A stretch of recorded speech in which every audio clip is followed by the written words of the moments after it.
যারা রাজাকার ছিল এবং দেশের বিরুদ্ধে যাদের অবস্থান ছিল তাদের মৃত্যুর কারণে শোক প্রস্তাব গৃহীত হয়েছে জাতীয় সংসদে। এটা অত্যন্ত দুঃখজনক। 1971 সাল বঙ্গবন্ধু ভাষণ দিলেন রেসকোর্স ময়দানে।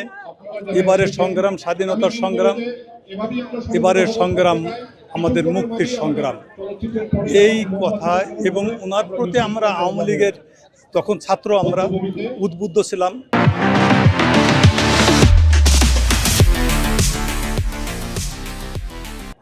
তো যখন নির্বাচন হলো, নির্বাচনের পরে আমাদের বঙ্গবন্ধুর কাছে ক্ষমতা হস্তান্তর না করার কারণে আমাদের জাতি পুরোটাই পাকিস্তানের বিরুদ্ধে অবস্থান নেয়।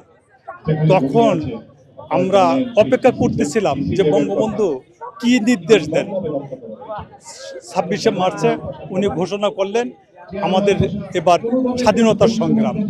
এই স্বাধীনতার সংগ্রামের উদ্বুদ্ধ হয়ে আমরা স্বাধীনতা যুদ্ধে অংশগ্রহণ করি।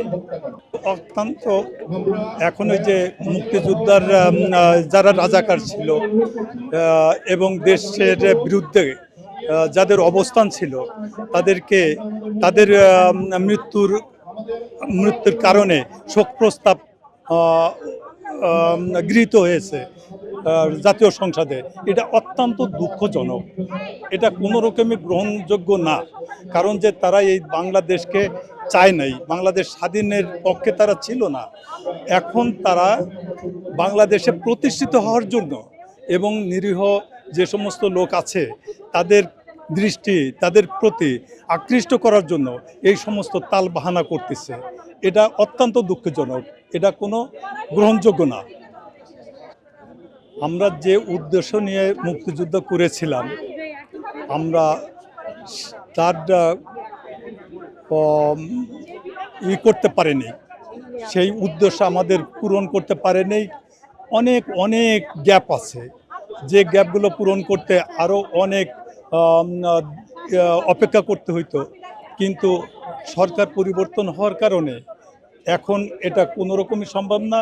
আর এই বর্তমান যারা আছেন এবং জামাতের যারা আছেন তারা কোনো রকমই আমাদের সেই মুক্তিযোদ্ধার চেতনা, মুক্তিযোদ্ধার যে মুক্তিযোদ্ধার উদ্দেশ্য এটা পূরণ করতে দিবে না তারা। আর আমাদের দ্বারা আমরা এখন নির্যাতিত, নিপীড়িত, আমরা পারতেছি না এই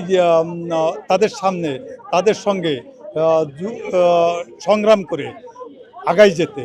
কারণ যে এখন বেশিরভাগ লোক মুক্তিযোদ্ধার বিপক্ষের শক্তি। তারাই ক্ষমতায়, তারাই সংসদে, তারাই আইন পাশ করতেছে, তারাই সব কিছু করতেছে। মুক্তিযোদ্ধার যারা ছিলেন, মুক্তিযোদ্ধার পক্ষে যারা, তারা এখন পিছনের সারিতে।